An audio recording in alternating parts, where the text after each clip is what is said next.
नौशर फ़िरोज़ खुराक खाते जे मुलाज़मन जो टाइम स्केल फ़ौती कोटा ते अमल ऐं पढ़ियल चौकीदारनि खे सीनियोरिटी मूजिबि प्रमोशन न मिलण ख़िलाफ़ एहतजाज। प्रेस क्लब आॾो एहतजाज। उन मौक़े ते फूड एम्प्लॉइज़ फेडरेशन सिंध जे सदर जावेद यूनिस राजपर मोहम्मद गोपांग ऐं गुल मोहम्मद ॿियनि चयो त फूड खाते अंदरि अंधेर नगरी चबट राजा जो कानून हली रहियो आहे।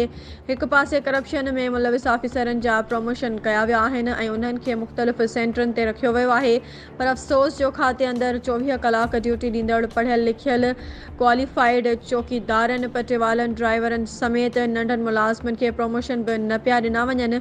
न ई वरी वज़ीर आला सिंध जे लेटर जे बावजूद बि सेक्रेटरी फूड ऐं सेक्रेटरी फिनांस मुलाज़मनि खे टाइम स्केल ॾियण लाइ तयारु आहिनि, जेका नंढनि मुलाज़मनि सां नाइंसाफ़ी जी इंतिहा आहे।